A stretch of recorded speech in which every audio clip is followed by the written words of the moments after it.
Sabrina, I wrote you a poem.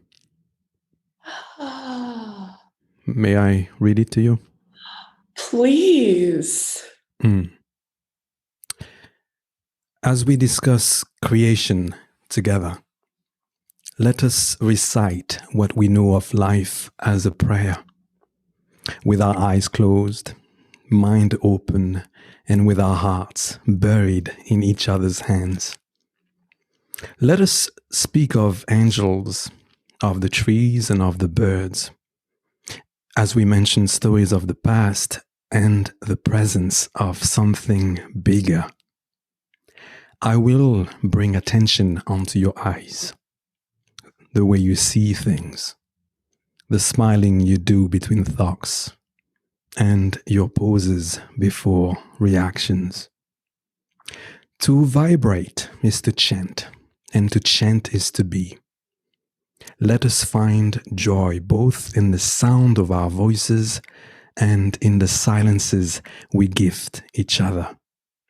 Melody is to prayer what presence is to divine feminine. I will call your name like a mantra, silently hoping for the sky to open, so that I pray you do too. Visions, truths, thoughts of pleasure and mindfulness of intention.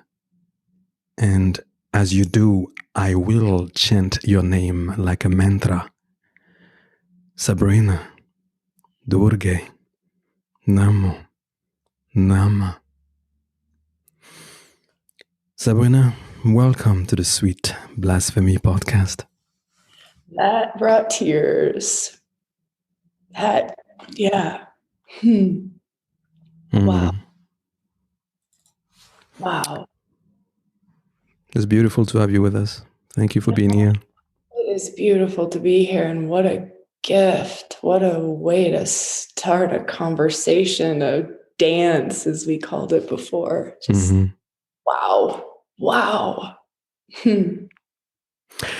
And perhaps we can start with those feels. Perhaps we can start with what you're willing to share based on the simple fact that we are going to be talking about feminine and masculine, that the feedback on our previous conversation between you and I was very much about, these two seem to embody quite a bit of those masculine and feminine strengths. Can we possibly start with the feels? Yeah. There was a moment very early on in you reading that poem where my whole being goes, I can just receive. And that's all you have to do in this moment is just receive and feel and open. And it's such a gift. And the feels are, I'll just make a sound, but it's, in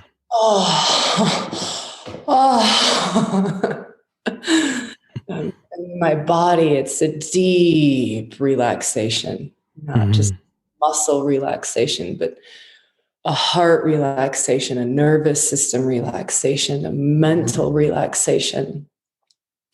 And there's a vulnerability. So there's also a feel, but there's such a joy in the vulnerability, a sweetness in the vulnerability. Going to a place that is open, that is receptive, and being seen. Like and the gift in that to be seen. And there's so much in that. Being seen and felt. It's not just seen, but it's deeper than that. I'm really glad you said that, and I'm glad you felt it. More importantly, I've got a couple of things I'd love for us to delve into during the process of this conversation, but I've been thinking about what the masculine means and how I could possibly, I try my best to embody things without really thinking about them so that I don't have to use the word embodiment, which I can have something against. But I've been thinking about how I could possibly show up and from the get-go, perhaps be this masculine that at times is been defined as, the powerful and sacred energy of the protector, of the nurturer, of the wise action, the holding of the space, the comforting. And I thought, let me just start with this so that perhaps it will be received as such, and perhaps it means I am on the right path to hold a space for you and I for this conversation to go about what men and women and what female and male energies can do for each other. Absolutely. And there's a piece, if I can share this, because it feels as if it will be a gift for many. There was a piece of me where at the start, where I had choice to receive or to not receive, to open in that way and to soften into feminine or not. And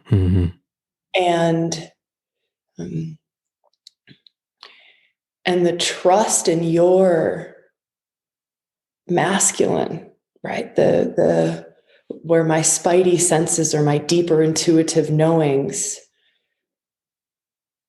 come online and go, you're so safe. You're so safe.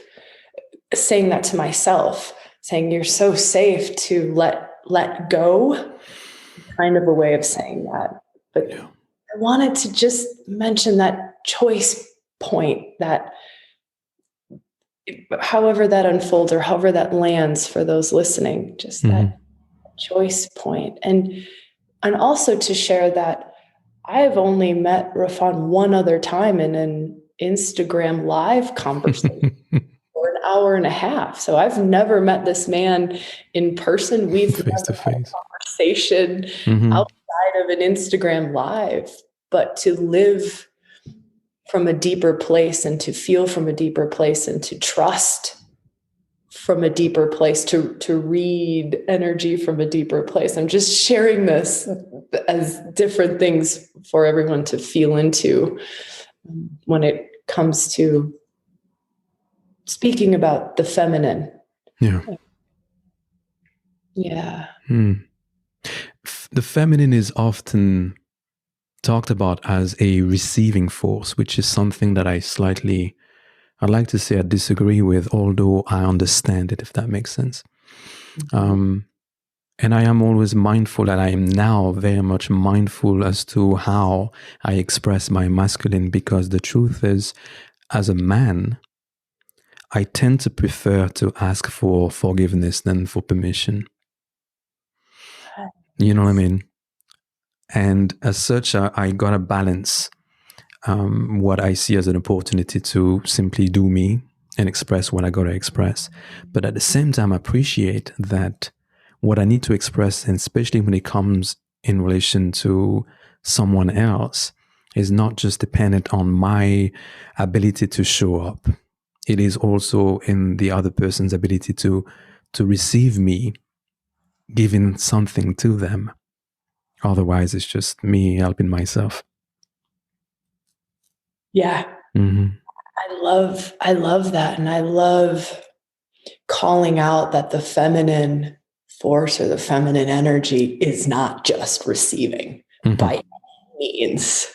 And so I love that. That is such an important piece, I feel. And one of those misconceptions I think that often comes is this soft, meek, weak, rendered, receptive thing, which is so not the feminine. I hear you. I totally hear you. It's not my experience of it. It is I mean, it's a bit of a lie. I do understand it is also my experience of the receiving of the weakling, so to speak, of the waiting for something to happen until somebody else is make it happen. But at the same time, it is not what I want to cultivate in my relationship. And it's not what I find attractive also. You know what I mean? I like the powerful force of Kali. I like the beautiful, destructive, chaotic, yet constructive strength that comes with those in power of doing something both for themselves and for others. And I don't attach this to being masculine. I just don't. Yeah. All right. So listen, this is the plan for this conversation today. I have 3 main points that I want us to perhaps go through all 3 or perhaps only one of them. But these are the main things that I had in mind when I woke up this morning and I was thinking about this conversation between you and I today. The first one is in relation to the inner marriage of divine masculine and divine feminine, which we briefly started to talk about. The second point is to open up in terms of vulnerability and to talk about boundaries around the term and the concept of vulnerability. Because I do not believe that vulnerability without boundaries is actually vulnerability. It is to me something else, which I'm going to share with you my thoughts on this. And the third is for us to perhaps talk about the power of the sacred menstrual blood, the sacred taboo flow. Where I got this from, I can't tell you. I woke up this morning and I thought, let I and Sabrina talk about period. So there you go. Those are my, yeah. You got to that one, my whole being just lit up for whatever that's worth. So, yeah. Mm-hmm. So where are you tempted to? Where are you driven to first? I think there. Let us talk about, let's go for the blood. Mm-hmm. Yeah. Pun intended. Love it. Love it. Now, I have a very, I'm going to go straight into the perhaps naughty, blasphemous, but since we're on the podcast, we might as well. Yeah. And I'm going to share something private. I have always been confused by my partners, my female partners, on rejection of their blood and by their, I want to say perhaps shame at times, and also sometimes even disgust of their own bleeding happening. So when it comes to my relationships, private relationships, intimate relationships, I have no issues whatsoever being intimate with someone, with my partner while she's bleeding, while she's on her period. If anything, I think it's quite a freaking amazing because I understand there's a sensitivity there that is not there throughout the rest of the month. So we can make use of this. But it's always kind of blown my mind. And, for a while and I'm still very naive as to why would people reject that? Where is it coming from? I understand certain cultures view blood as a certain thing. But I grew up in Paris. There was not that around me. My mom never really talked badly about her period. So I'm wondering not only what your take is on it, where you think it comes from, and how we can perhaps reconcile on both sides, men and women, female and male, how we can actually gather this strength, use it to our advantage, and make so much more use of it in a positive manner. I love that we're going here, and I can relate, having been that woman in my teens, in early 20s, who really rejected that in my being, rejected the cyclical nature of my being, and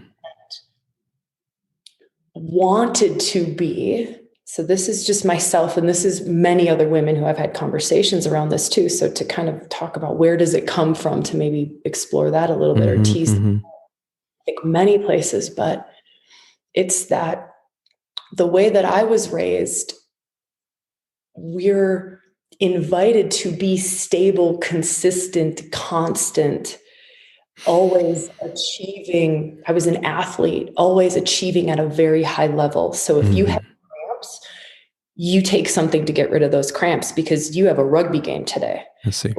You have a math test today. So the fact that you are in a very altered state of consciousness when you tap into some of the different gifts of bleeding and the different times of the cycle,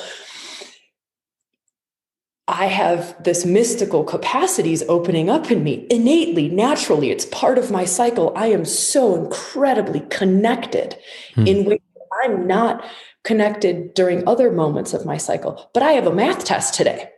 So I have to switch that off and come back to logical, rational thinking so I can get the A that society is pressuring me, or I'm pressuring myself, but it's what's valued. So for me, there's an aspect of this valuing quite the opposite of what the menstrual cycle brings, which is a cyclical nature. Yeah. Also, this value or overvaluing of mind and undervaluing, in my opinion, and what I see, of body, of body wisdom, of being in the body below the neck. And almost as if, no, let's deny that. Let's pretend that that's not there. Let's stay up here. I want to throw it over to you and just see if there's anything. I can keep going and going. I just want to pause for a moment. Yeah, I've been, and I'm thinking about what you just said and how it stretches out into the cultural aspect. The family systemic conditioning that we also receive, the country that we live in, the period of time that we live in, because I'm sure there's a period of time where periods were revered and appreciated. And then I'm sure something happened and there was a flip. And I'm thinking to those people, friends of mine and people that I don't know, who, when their wives are and girlfriends are on their period, would not let them cook because the sense of impurity was somehow there, and the disconnect that it brings to me. Whilst I can appreciate the physical need to rest for some, and how you could actually benefit from having a break from cooking if you're doing most of it throughout the month, where this could be a period of time where it's me time for you. I totally get that. What I don't get nor appreciate is the association of impurity with a woman bleeding, or a woman bleeding with the idea of impurity, because it means that you're never really ever a perfect human being. There's always something in you that one can bring up in order to bring you down. And that I struggle with this idea. I feel this in such a deep layer in most women, in a deep unconscious layer, not even conscious that there is this embarrassment or shame or from being like ostracized from the tribe while bleeding, not being able to worship or enter sacred temples while bleeding, not being able, and it's almost as if it like resides in the collective psyche somewhere, or it resides like deep in our DNA or our cellular memory that goes way beyond the experiences that we have in this particular lifetime, because it's when women start to go into it, it's deep, it's very unconscious. It's not, oh, I can trace it to my mom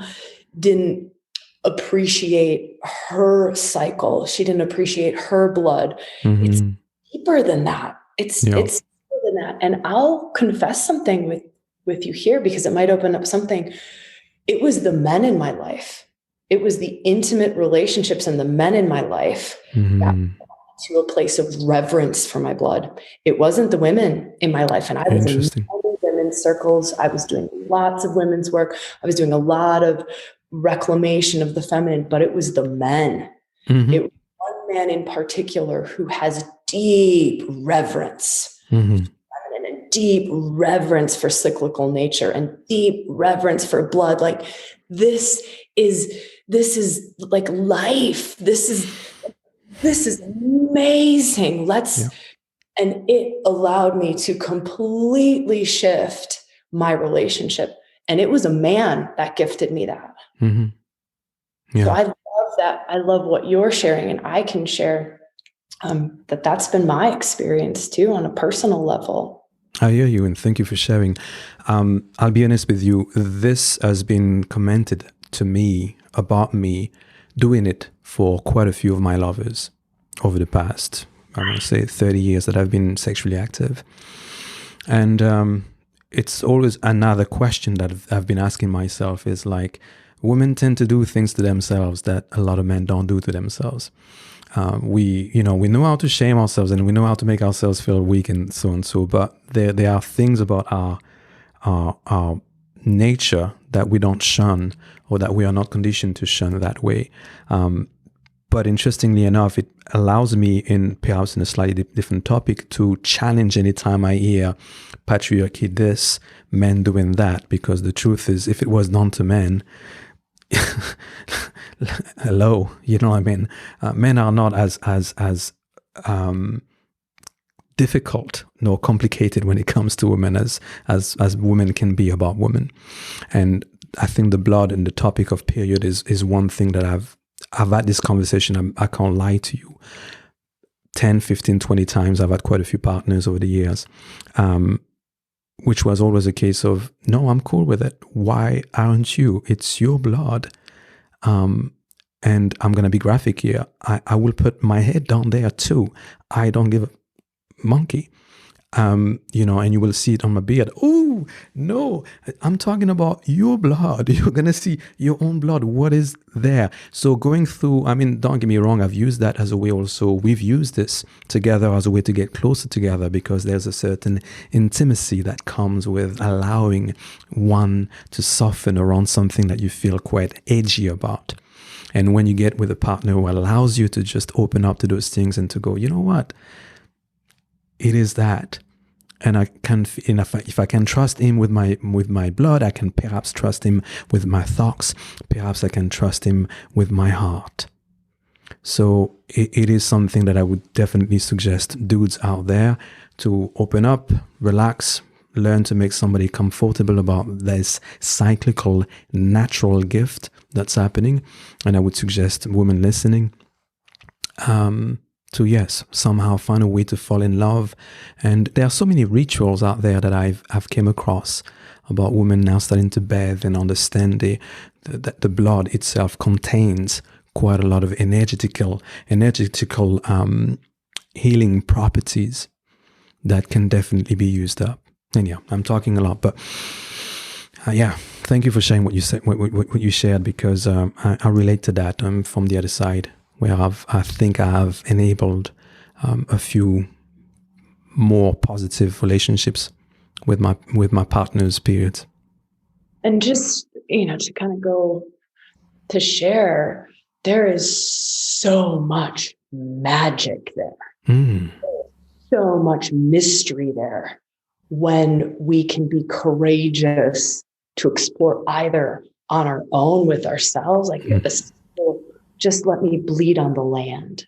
Let me bleed with nature. Let me be naked outside, bleeding on the land, to being intimate with another, to sharing blood, to, blood on your face and then kissing and blood on my face. And to even move beyond like intimacy of it, when women come into, a sacred circle, or we're doing sacred practices together, depending on where a woman is in her cycle, will open up certain doors. There are doors that are only open during certain days, and they are beautiful and they are profound. And let's not deny let's walk through those doors, and let's walk through those doors with ourselves. Let's gift our partners. Like it's gifting my man. I can't tell you what that does for my man. What it does for him when I share that with him, he's like, this is like being bathed in sacred juice. Totally. To me.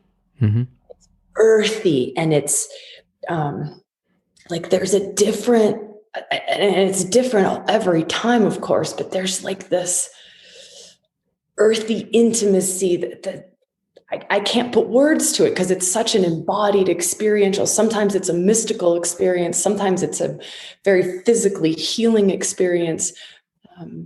But those doors are only open then. And can I just like throw in one other thing that's related but off topic? I came to a place, this is after doing a lot of work around my own bleeding and just the gift that it is to release every 28 days, the renewal, the rejuvenation, and to go, how is it that my man does not get to do this? Versus, I have to bleed, or all of that. It was, oh my God, like he doesn't get to do this. He bleeds with me. Like he bleeds with me with my cycle, and I will bleed for him. I will bleed with him. And it is a process where he gets to release that month in a way that he will share. Like I can't release to that depth or that degree on my own. And it's a very sacred practice for us. It's a gift for me to be able to do that. For him, there's so much there. yeah, it's true. It's so very true. As I mentioned, the intimacy and the strength that comes with it. I'm not doing justice to everything to it. But I'll tell you a funny story that happened to me 2 years ago. I was in Dublin on a course, and on a somatic course. It was perhaps, I want to say 12 of us. The main teacher was a guy, myself, and then 10, 11 women there. And one day during a demonstration, as the teacher is demonstrating something on the table, it was a hands-on work, Feldenkrais inspired thing. My friend, one of the women there, was sitting on a stool, and then she stood up to go and get something, and there was blood on the stool itself where she had just started a period without realizing it. And I absolutely loved her reaction when I took the stool. I brought it closer to me just in case she would be, ashamed of it or embarrassed. And I wanted her to avoid that, possibly, if I could protect this, not to hide it. But as she came back, she saw that I moved the stool, and she was like, "Oh, you want me to sit closer to you?"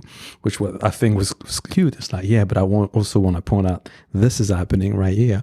It's like, oh, fuck. And then she started to giggle and laughed, took the stool with her to the bathroom to clean it up, grabbed her bag and did what she had to do. And she was back within a couple of minutes, gave me an elbow to the side and said, sometimes you just don't feel it. But she was so natural about it that I could not help but look at this woman and then be attracted to her. I just could not. There was something in what I felt at the time was a strength and a real recognition of, this is natural. This is me. It happens. We're all grown up. And I expect it to be so. And you see me, and this is me. And I'm now looking at her, and I'm like, you see me because this is me. And we've had a good old time just getting closer together just because of this interaction, based on literally blood on a stool. That's my blood on a stool story. I love it. And I love, Raphan, if I can just share with you, I love the depth that you can share from. And to just go, I couldn't even help but be attracted to this woman. It's just really, really beautiful and really refreshing. My pleasure. So perhaps this is a perfect segue to go into the inner marriage of divine masculine and divine feminine, perhaps. Love What it. do you think? Yeah, I think it's beautiful. I love that. Cool. Can I ask you to define for us what is divine masculine and divine feminine? So you're asking me to define the undefinable. Yeah, basically. I have so much faith in you. I'm like, you can do that. So we'll just start there. That I feel for me, and I also want to share that it's ever changing for me too. Mm-hmm. So it changes moment to moment, and how I will describe the divine feminine in one moment will be extraordinarily different to how I define the feminine in the next moment, because there's so much. So I kind of want to share that. Mm-hmm. But anything I share is just a little sliver, and words innately, automatically lose the full essence for me. Like the second we bring words to something that is that far beyond words, we are automatically limiting the nature of both. So for me, they are extraordinarily sacred forces. They are way beyond anything that my mind will ever comprehend. When I feel into divine masculine, I feel into an essence and a presence that is in everything, that is around everything. I feel into consciousness itself. I feel into, that's high levels, and there's this way of speaking about divine masculine that we can speak about it at high mystical levels where the mind can't go, and then we can bring it down into more mundane, physical, daily life. What would be a divine masculine expression coming through a human being? And same with the divine feminine for me. We can talk about her as, if I were going to go to really high heights, these are words that I use. When I feel into divine masculine, actually, let me feel who's coming first. It's more of this energetic feeling. I think it's masculine. Mm-hmm. It's the infinite all of nothingness. Like it's the infinite all of nothingness. It's complete. It's nothingness. And then if you feel into the divine feminine, it's the all of everything. It's the nothingness and the allness. And I know that those words make 000 sense because they're not meant to make sense. They're not logical. For me, it's an embodied feel. It's a knowing. It's a gnosis. It's a live it in my body, experience it in not just meditation, but in mental spaces, emotional spaces, psychic spaces, body spaces. Can I keep going? You can. Hey, of course you can. So for me, divine masculine, when I am in divine masculine space, I have this love of life. I am like holder of life. I am a witness to life. I have this awe and this reverence of all expressions of life itself, all expressions, however life wants to express itself, however it wants to create itself in the world. I'm here and I'm observing, I'm witnessing. And of course, I'm a part of it because my witnessing is what allows it to be there.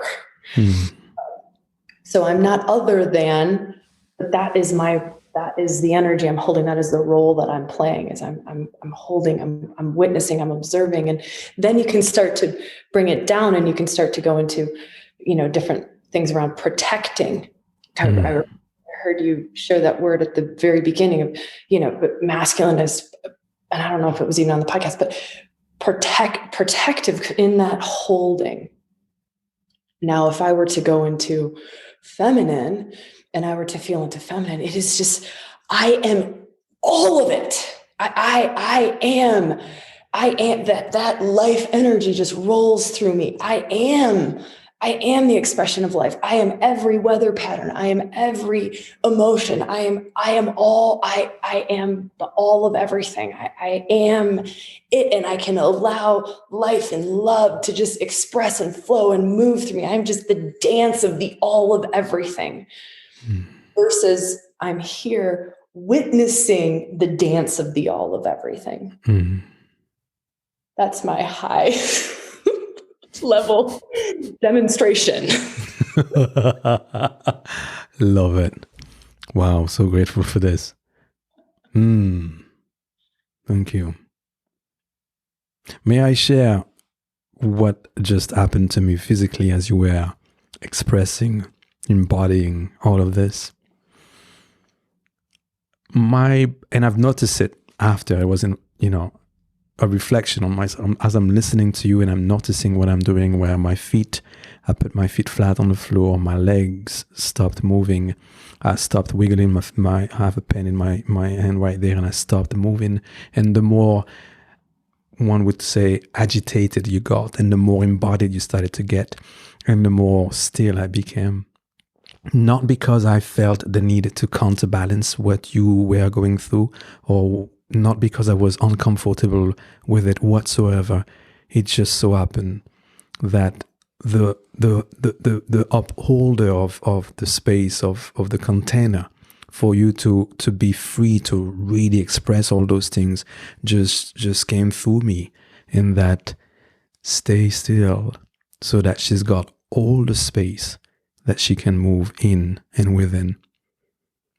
I am so glad that you are sharing that. I am so glad that we get to speak this, to transmit this, to share this in this way that is experiential and not just a conversation. And for me, and maybe to just put words to that, that's like the organic polarization that happens. It's organic. It's natural, it's glorious, it's beautiful, it's lovemaking, it's you don't have one without the other. It's the coexistence of the two. It's how they gift each other. And you shifting into, so I'm barely looking at the screen because there's so much happening in me. But I could feel you take that role, I hate that word, but I could feel you move into stillness, and I could feel, I think I saw you smile. That was the only thing I really saw, but could feel how that, you being in that place, you were able to receive as the masculine, right? Receive the feminine gift of just energy and light just pouring out. And your ability to receive. So this is us flipping receive on its head, right? Yep. Your ability to receive as the masculine allows even more to flood out of me. That polarization. Yeah. And I absolutely love that, because it allows me to now be masculine about it, which is to bring about the practicalities of how to go about doing what is it that you and I were just doing. Can we go in and reverse engineer what just happened for the past 5-10 minutes? For everyone watching and listening, I think it is really and truly what I'm interested in is okay, I'm watching myself watching you. I am watching myself sensing how it is to be watching and receiving from you. And then to say, okay, I somehow find comfort within that. I am totally happy. Not just fine, I am actually happy because I sense this as a gift from you to me. So it is only a gift for me to be able to hold that space. Now, I've been a yoga teacher for 15 years. That's a lot of time with a lot of women. That's what I do professionally. I appreciate that I have this background, and perhaps I was this okay 15 years ago. I can't lie. Let me blow my own trumpet. I was this okay 15 years ago. I simply was. But I wanna know how perhaps I could myself eventually start working with more men and share with them, besides just my presence, how I actively go about holding that space the way I do, And so perhaps I'm also curious as to how you go about teaching women to hold and to give and to share the space the way you obviously do. I love that we're going into this. I love that we're bringing it down to practical how-to conversation. Where should we start? I'm tempted to say, why don't you start with talking to the men and those with strong masculine energies? Mm-hmm.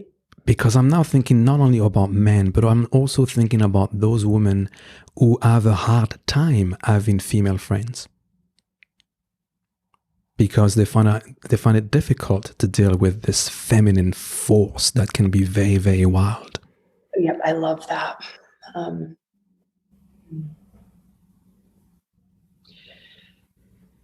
I would love to just start with the word expanding, expansion of our bandwidth. So if I were talking to a man or a woman who is very much in that masculine holding space, and many women are extraordinarily good at holding space and at being masculine. And if it's to cultivate the masculine essence, the capacity to hold that space, it's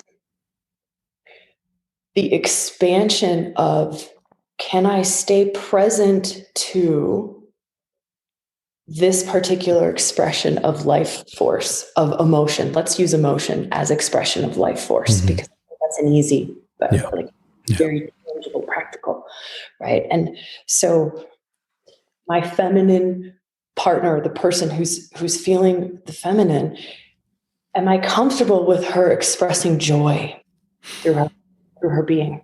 Okay, I can be present to that. I can be in reverence to that. I can be in awe of that. I'm not hooking. There's no hooks. There aren't any triggery spots in me. I don't want to shift her into something else to make it comfortable. Yeah. So joy. And then, and then let's go to tears. Let's go to grief. Grief.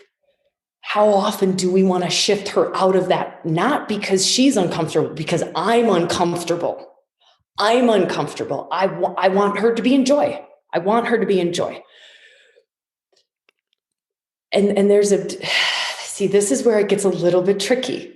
This is where it gets tricky. And this is where it's like the art of the masculine, because the art of the masculine is also can guide or see, now I start to get goofy, guide or lead or open a door to or invite without attachment to it, without control of it, without my need for her to move out of it.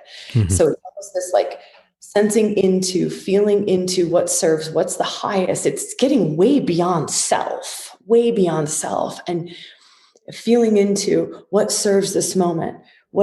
And you can start to feel into purpose. Like, this is where we go into masculine, feeling purposeful. And what is my mission? What serves this moment the most? My purpose in this moment is actually to hold this space and let her cry for the next 30 minutes. That is the thing that serves this moment the most. So my highest expression of divine masculine, holding, protecting, guiding, leading is in just witnessing and allowing her to cry for 30 minutes. But that same situation could be actually, my sense from a very unattached, this is not about me. This is not about my need for her to be in joy. Yeah. But it's, okay, actually the thing that serves this moment the most is if I were to just open this door to possibly invite her out of the tornado spin that I feel has gotten stuck into, and I can guide her out of that. That's where, that is such an art, and that is such a practice. And when a masculine essenced being can do that, it is, is it glorious to the feminine. Can I say that? Yeah. Okay. It's the Blasphemous podcast. I want you to swear. Wait. That is But it's developing that capacity.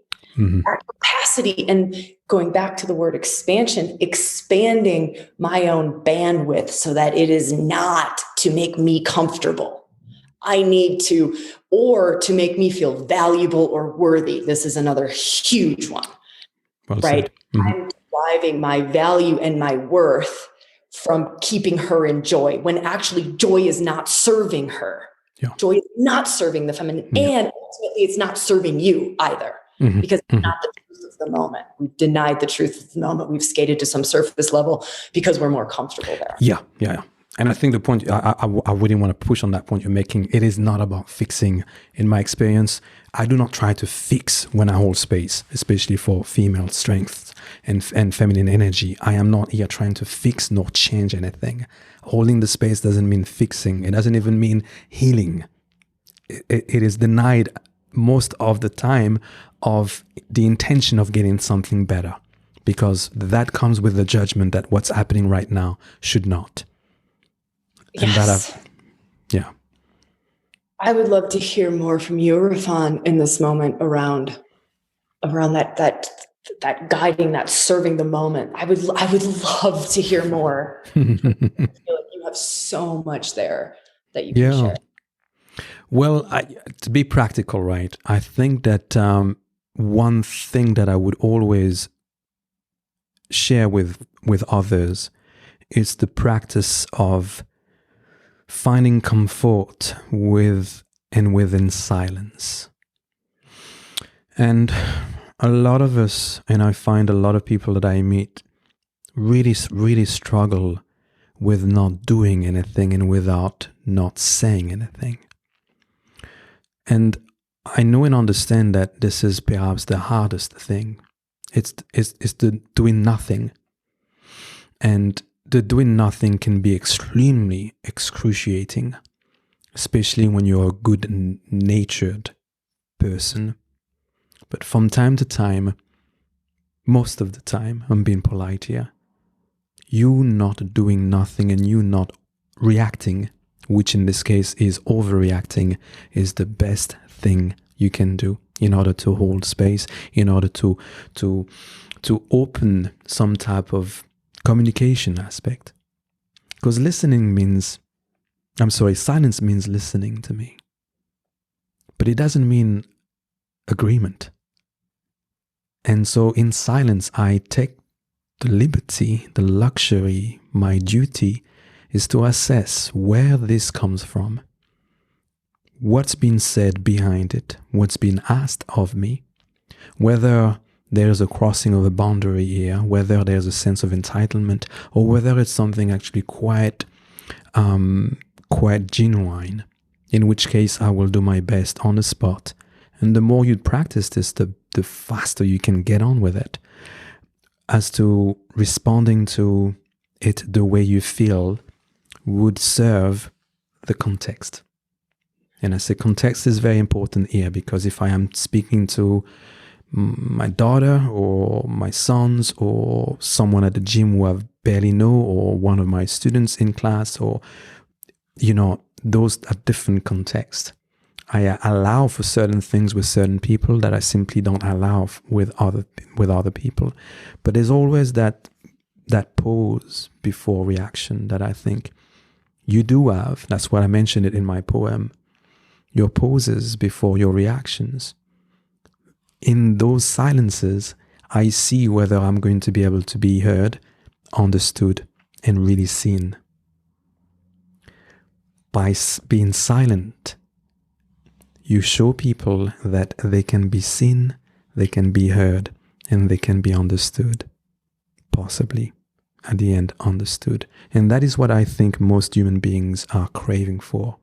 We want to be seen, acknowledged. Even if we're talking shit.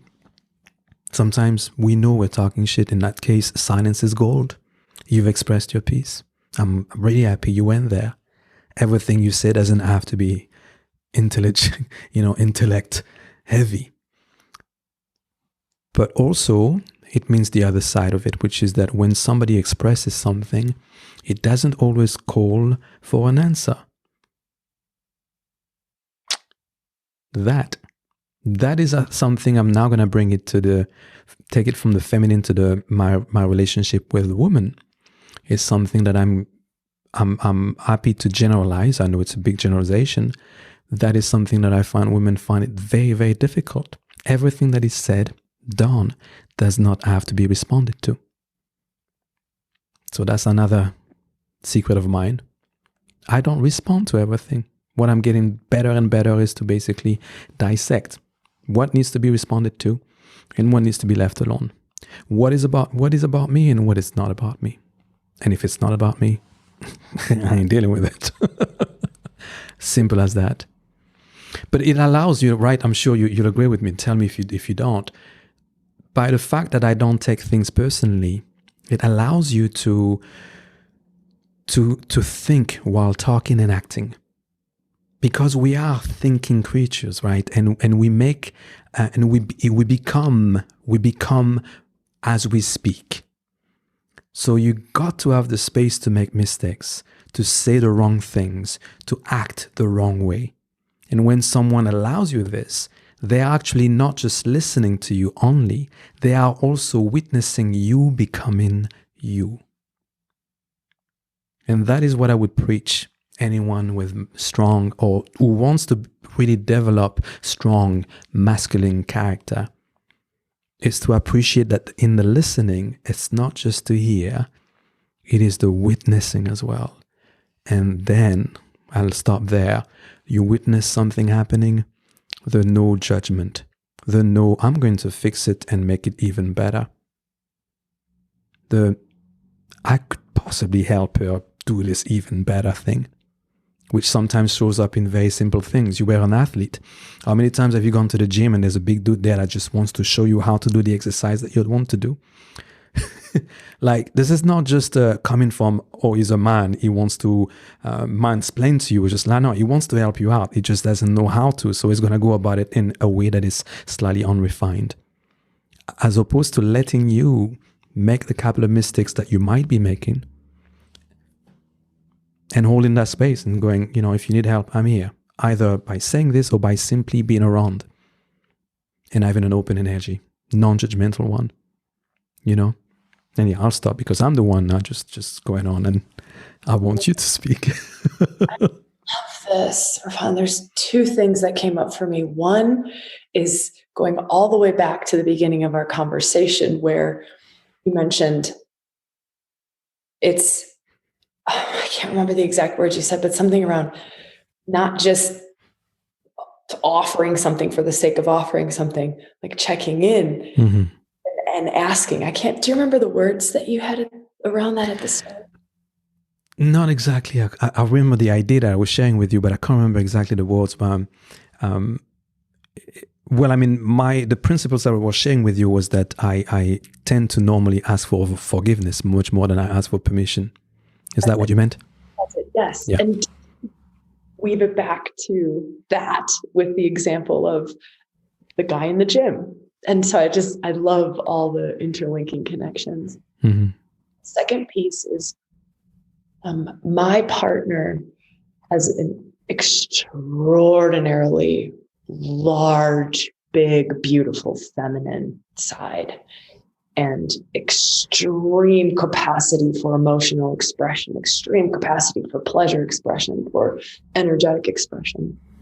And hearing you speak, there was something that popped up for me that I do often is I'm so present. I'm so there. I'm hearing everything. And it's about me, right? It's not about me. Mm-hmm. So on one level, it's extremely personal because it is about me. It is not like, oh, I'm really angry at, well, no, it's Sabrina. You did you. But what happened for us a while ago, this like click happened, and it was where I can hold this space and it's not personal to me. Yeah. It is quite literally just how it feels to me. And this is kind of one of those practical things, tools that might help is to hold that space, to not hear, to not allow yourself to be fully present, but to be witnessing it as it is energy that needs to move through this man. It is a lot of energy that needs to move through this man. What he's saying, he will get to the end of 20 minutes and go, okay, wow, that made no sense. And that was, I'm totally full of shit. And I didn't mean any of that. Right. Yeah. And he has been able to just move the energy through his being. Mm-hmm.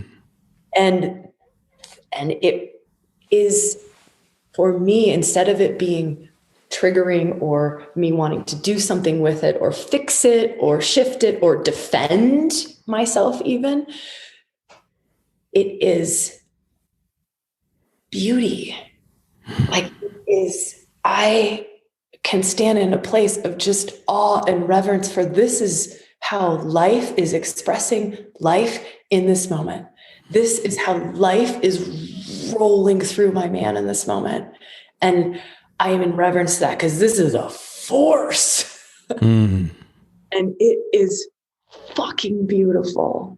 And I am in awe of it. And I'm also not diminishing the gifts that we get at the intellectual gifts that we get from it, or the ways that he can point out things that I'm unconscious to, or ways that I can grow, or not at all, but also just to weave in the raw energetics of things. Yeah. Yeah. Amazing. Amazing. Which I think yet again is a beautiful segue into the third topic I was inviting you to speak with me about, which was vulnerability.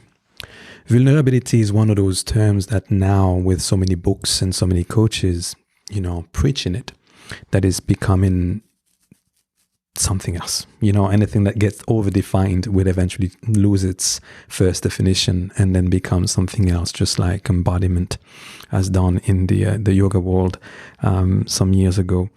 Now,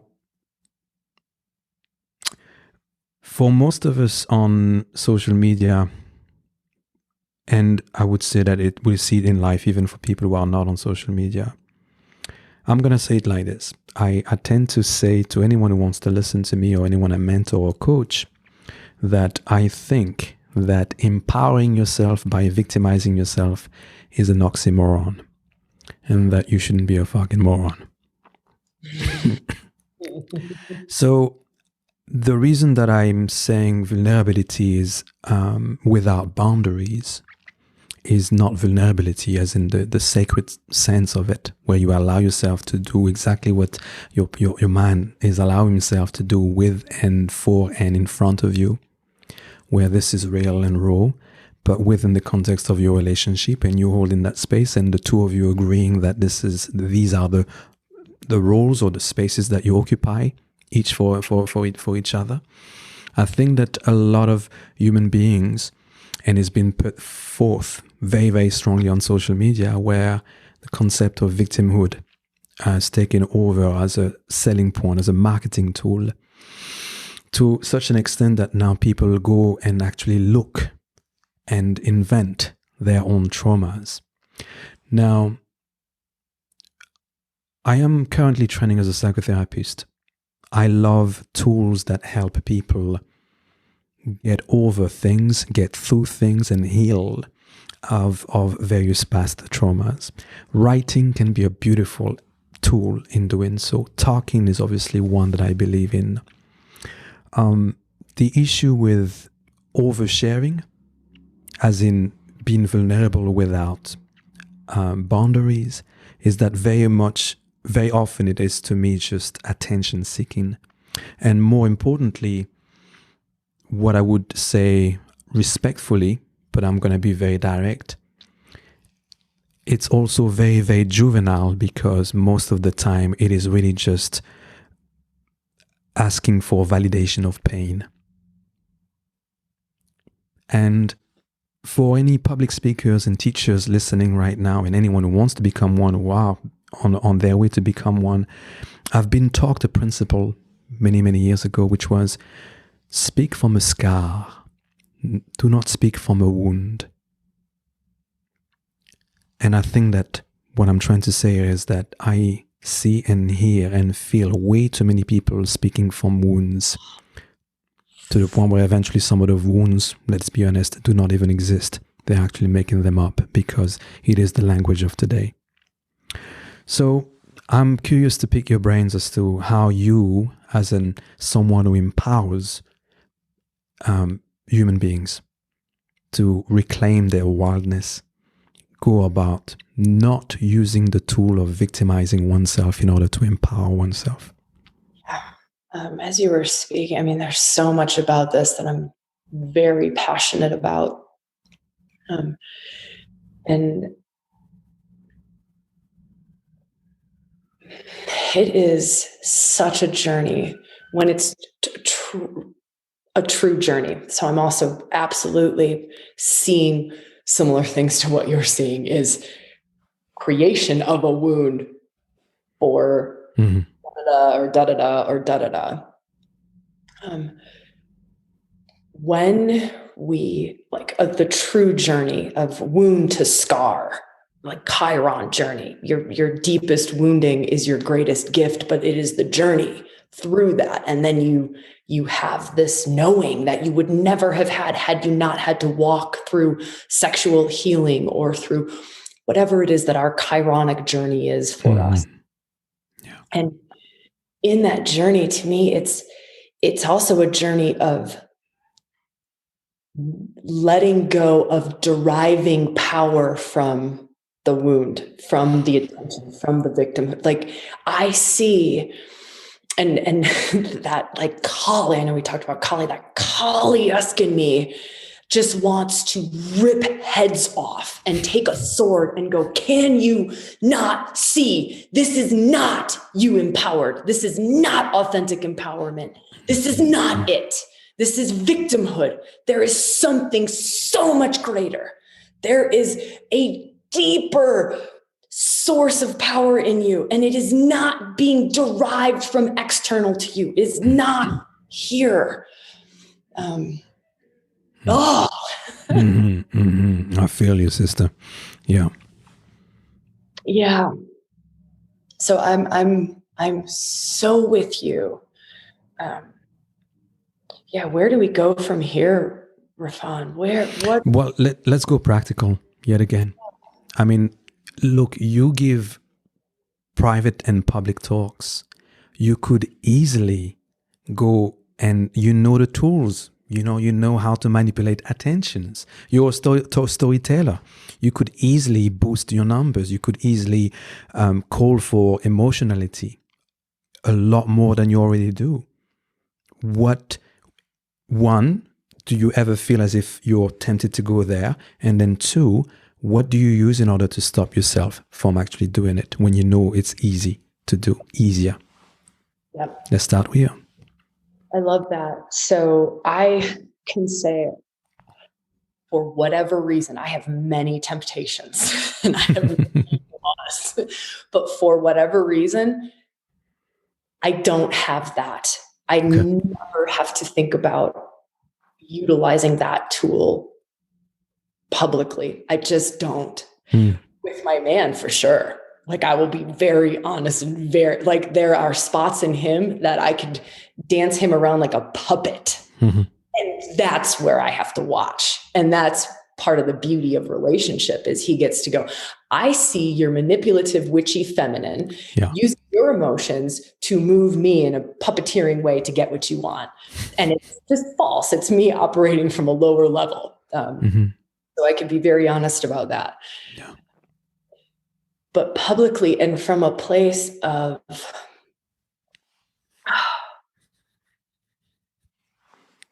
for me, the path is deeper and deeper and deeper truth. True self, deeper and deeper and deeper and deeper into true self. And that to me is vulnerability. That to me is the true path of vulnerability. is I'm being vulnerable. I'm being radically honest with myself. And part of being radically honest with self and part of that journey into vulnerability is to go, fuck, I'm playing victim. Yeah. Right? Or fuck, I'm manipulating my man via playing victim and pulling at his heartstrings with my emotional cords because I see that that's a weak spot in him. Mm-hmm. That is part of the power of vulnerability. And that's being vulnerable with myself and, and being vulnerable with him. And we talked about intimacy and coming into, deeper and deeper intimacy to go, wow, I saw that I'm doing this to you. And then he gets to go, I see that that's my weak spot. I see that that's where I just crumble and I want to give you everything that you want because that hits a chord in me. Yeah. So to me, that's like the true essence of vulnerability, and vulnerability leads us to following our bliss. It leads us to our own evolution. It leads us to our chironic journey of greatest wounds become our greatest gifts. And that's the journey of our own gnosis and our own knowledge and our soul's path. To me, true vulnerability, not this attention-seeking, surface-level victimhood, which there's the roar in me again. Yeah. It's not serving, and it's from a place of I'm roaring because it's not serving. No. It's not serving anyone. Yeah. I think that this perhaps is a good parameter. I would suggest, I would posit this idea, this theory, tell me what you think, that if it doesn't serve more than 1, 2, or 3 people, with yourself included in it, as in if the servitude is not collective, then perhaps you ought to check yourself. I like that. You know what I mean? I like that. I love these practical tools and these very tangible ways of checking in, of checking in. And, another really practical thing to share around this is I think we all have like truth bombers in our life. Like those friends who, if we ask them, or family members or ones close to us, if we ask them from a place of, I genuinely want to know what you see. Mm-hmm. And it's us being able to be courageous to receive it. Yeah.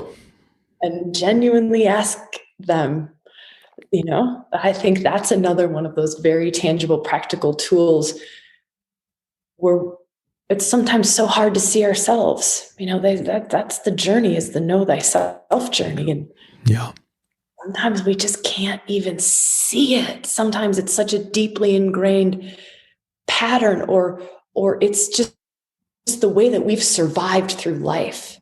So to go into, that authentic journey of moving out of victimhood, like that may have been what got you through childhood. That may have been what got you the nourishment and the love that you needed to get. But then to have a conversation with a friend and go, how does this feel? What does this look? Am I playing up my sexual experiences at 15 still? Am I? And being okay to go, shit. Yeah. Am I attaching a few past events, which we can't deny if it's the case, to my identity right now? Am I wrapping my identity in those events that I did not have a choice about? And do I make a conscious choice of this all the time, even though it becomes unconscious in our actions and with others? I hear you. And by the way, thank you for going private when I've asked you about going public and how you do about it, because I think this is the mark of true mastery, is when you start, looking at your own place privately as to how you run things at home, when you can get away with a lot more things. Yeah, I think because I think people need to know that, right? And that there's a gift in that, instead of, again, the facade of what everyone's doing on social media. And I hear you.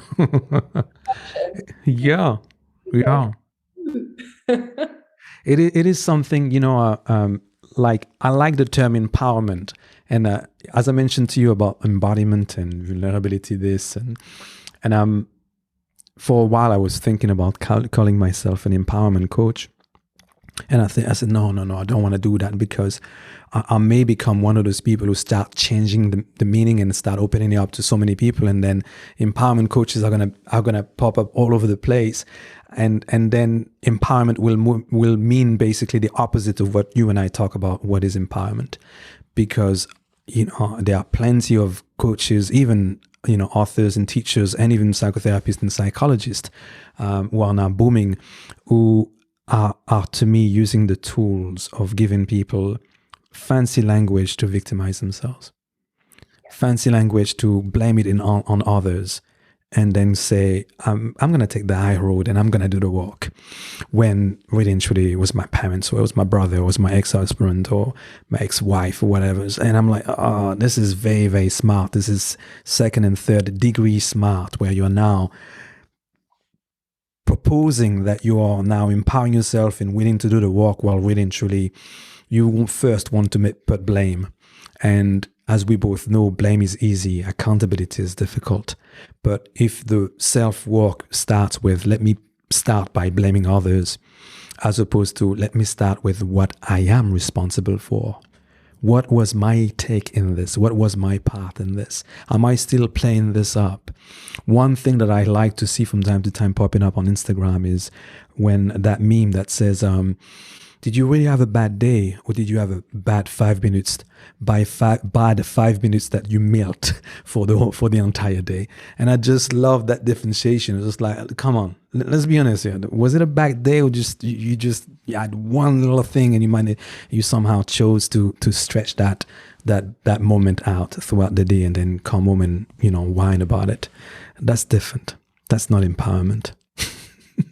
Absolutely. There was it's really funny what just happened in my being, Raphan. There was something that was so much that I wanted to go into, and then I just got really dizzy, not from a physical thing, but from I'm not even sure what sort of energetics just kind of arose. But can I have just a moment to feel? Of course you can. I really feel could serve this conversation. It's something around, this was it. Some of my greatest moments of evolving or becoming more conscious have been in looking at what would be considered the victim, or it's been done to me. And yes, and if we just talk masculine and feminine, so I kind of want to weave that in a little bit and go, I can get controversial here, right? Yes. So let's talk Me Too. And there is a whole underbelly. There is a whole iceberg. It's like there's a whole thing underneath the surface level that no one dared point to. No one dares point to that. No one dares to say, and I am not disagreeing with the Me Too movement in any way, shape, or form. I love that this stuff is getting called out, and I think it's one step at a time. This gets called out when the collective is ready for it, and then the next piece gets called out, and the next piece gets called out. But to me, in my own personal journey and watching the journey of many, many, many, many others going into these deep, deep, deep depths is, yeah, sure, there's the surface level of it, of that was done to me. There is this hidden space to go, well, if that was done to you, and it's almost like if you start to look at the world as a puzzle piece, right? Puzzle pieces fit together.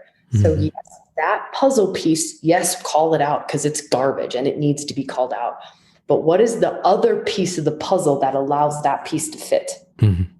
That's where I have gotten I'm telling you, some of my greatest growth has come from those places. Not allowing myself to play victim, but to go, what is my role in this? What am I playing in this? What am I doing in this? So can I give a tangible example? Please do. But I feel like this might bring it home. So I went through a piece with my partner where I was able to see how he would run energetics through me in a way that wasn't healthy. So like we talked about, I bleed for him, and that's with boundaries. It's very much talked about. It's very clear. It's very defined. Yeah. But there was a way that he would run, like sexually, he would run energy. It's how he would cleanse his system. So I kind of became like a dumping ground for shitty energy. I see. And that would happen. And the first layer of it was, you are dumping this into my system, and I'm physically getting sick. I would end up with yeast infections and bladder infections and all sorts of, and it was because of the energetics. Yeah. And so that first level was you. Then I drill in a little bit deeper, go past my victimhood of this is happening to me. Mm-hmm. You are the bad person. And I go, in my wiring, deeply unconsciously, I derive value and worth from doing that for you. I see. Or for others. That was just a real physical, tangible way that I would do that. But to go, the puzzle piece fit. He wouldn't do that if I didn't have the opposite piece of the puzzle that did that. And to go deeply and go, whoa, I have done that. That was my role in the family system as a little one. That was my job in the tribe, was to absorb whatever and to transmute it. It's part of who I am and what I do, whether that's emotions, to absorb mom's emotions so then she could be more nurturing, more loving, a better mother, whatever it was as a little one. And so when we can get past that and we can get vulnerable with ourselves and we can get real and we can get honest and we can be compassionate, it takes a lot of compassion to see, it does. Oh my gosh, I do that because then I feel like I'm contributing. Then I feel like I'm of value. And that was the next layer, because I could have left it as this is you doing all of that. But it was me saying yes. Yeah. No, thank you so much for sharing. Yes. Yeah. And I so relate to that big times.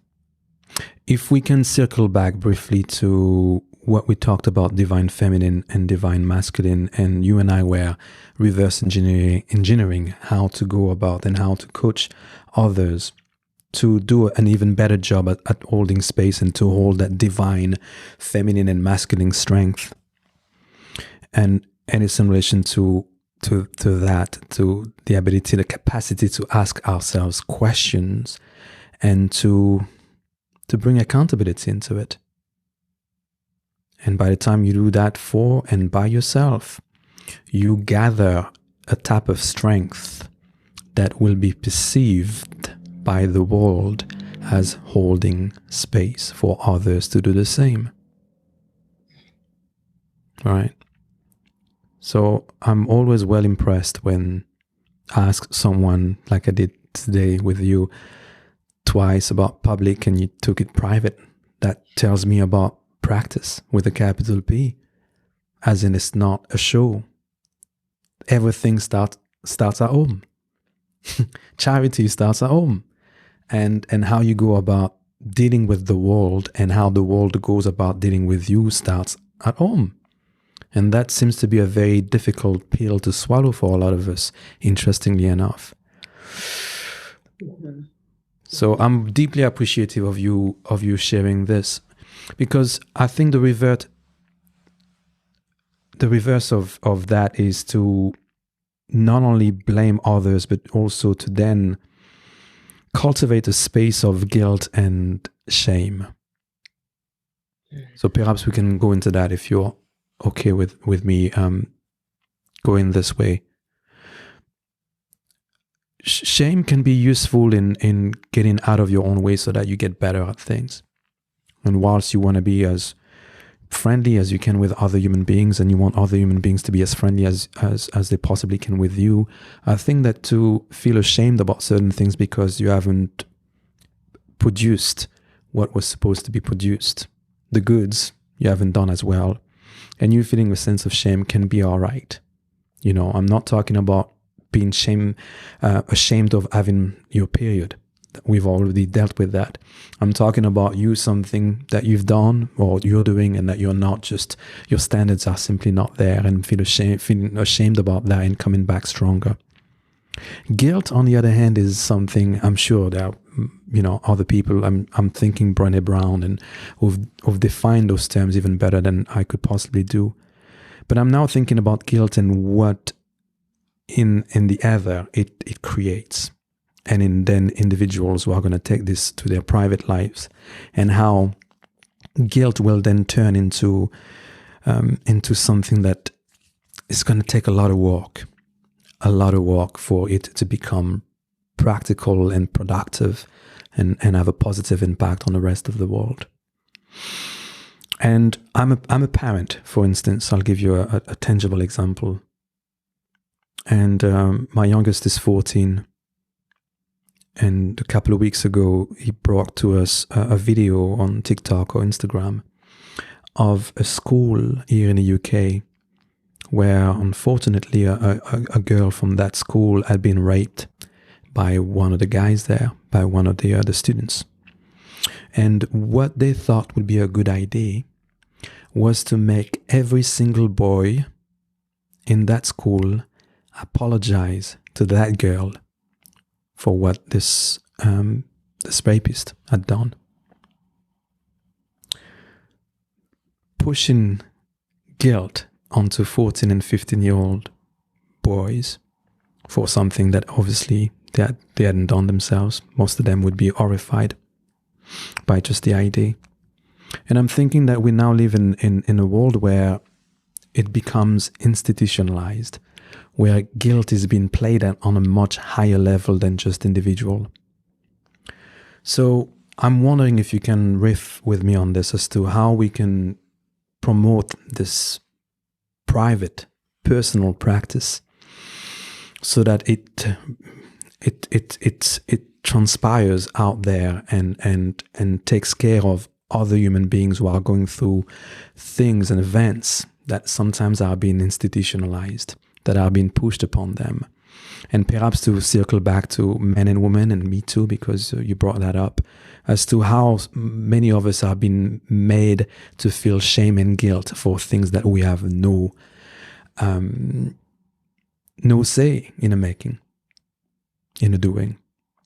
I know that this was a lot, but this is what, as you were sharing this very private analysis of your own ways, I thought this is so very fucking inspiring that I wish we could do this on a grander scale. Yeah. So to bring it practical, I'll be the practical keeper this moment. For me, anyways, a practice that really works, and for a lot of others who I work with, a practice that really works is when that guilt or that shame, and I know we all define guilt and shame very differently, but just feeling into that, where that guilt and shame is, and asking the question, is this serving? Is this serving? That helps me to be very discerning around, okay, actually, this is serving because I am understanding things about myself. I'm seeing things about myself. I am learning how I could do this differently. I am learning how I could be more conscious about this, how I could stay more open, more loving, more present in this moment. And then there are moments where I ask that question, does this serve? Does this space that I'm in, does this serve? And there are moments where it's, no, actually, you're just beating yourself up now, Sabrina. You've gleaned, you've gotten the gems of wisdom, and now you're just beating yourself up. So that to me is one of the real tangible practices. And I will, in my relationship, that question gets asked too, even in conversation of, is this serving? and both of us will check in and go, actually, no, now I'm past the point of this conversation serving. It's now, my point has been expressed. It's been heard. I feel that the shift is wanting to take place. So there's another kind of energetic, there's a shift that's wanting to take place into just, it's healed, it's done, it's over, we're moving on. Like there's joy right here and the shift is there. And to ask the question of, does this serve to stay here in the cooker of guilt and shame? And both of us will just start laughing like, no, actually. And then it's boom. And then it's just like laughing. Typically, we just break out laughing. Yeah.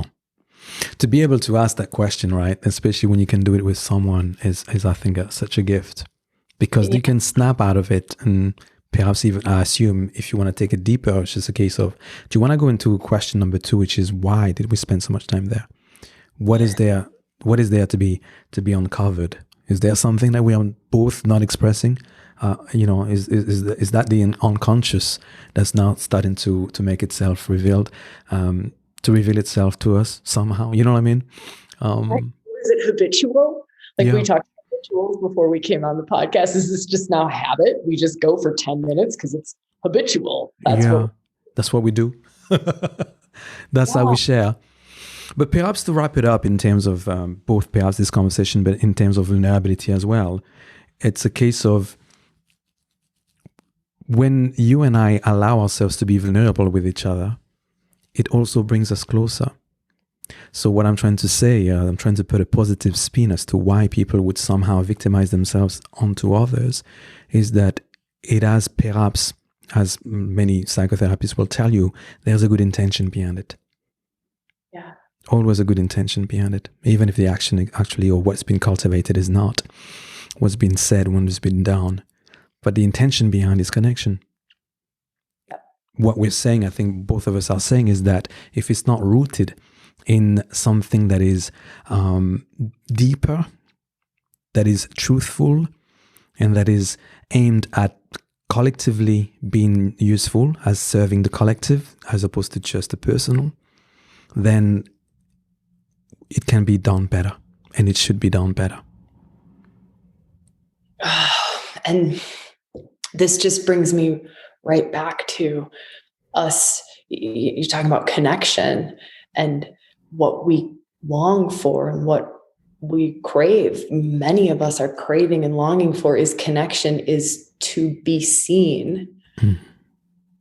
And without that vulnerability and that courage to be authentically vulnerable, we're actually denying the very thing that we're so deeply longing for. And it's like, it's right here. It's right here. It's right. But in my victimhood, I'm actually keeping things at arm's length. I'm actually, but I'm longing to have that deep connection. I can't tell you, Raphan, how many women will come into a circle and go, I'm in a relationship and I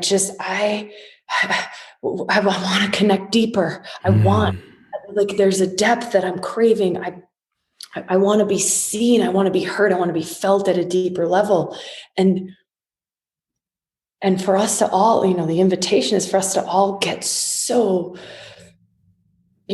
real about, well, what is it that is keeping me from that? And that's almost that second piece of the first piece is I could blame it outside of myself. I could blame it on my man and go, it's him who's dumping this in my body. But it's actually, to go a layer deeper and go, oh, what is my part to play in not allowing myself to be seen, in not allowing myself to be authentically vulnerable, my fear around that, or my habitual conditioning around that, or the unconscious realms around that. Yeah. I'm sitting with this and I'm grateful for it. Amazing. I think that I want to share this with you. In conversations and podcasts and my interest in creating both the Blasphemy Podcast and the Talk and Teaching and Flow is that I bring along people with whom we can discuss, argue and disagree and construct ideas as to how to get things better. And as such, I believe that a good practice is one with good questions. But I also imply something else, and that is that whilst answers do change, the truth is the practice, the real practice, the good practice is to refine our questions. It is not to come to final answers, right? It is to find, it's to build a capacity for that, finding comfort within uncertainty and be scientist about the artistry of life, which is both, you being a scientist of the art of life. Be both an artist and a scientist of who you are and who you're becoming and who you are going to be. And I'm saying that to say that you and I shared quite a few bits today, and I don't think we have final answers. We have a few things and a few principles that we share, and a few principles that we live by and that we are constantly trying to refine. And as you mentioned early on, in terms of your definitions of divine feminine and divine masculine, those things are, as they should be, constantly evolving and as such changing, constantly being refined, constantly being looked at, constantly not being taken for granted, constantly being respected, and constantly being called upon, both in good times and in bad times. So this is my long-winded way to say a massive, massive, massive thank you to you, Sabrina. And as I mentioned to you before, I will call your name up like a mantra, Sabrina. Thank you so very, very much for being on the Sweet Blasphemy Podcast.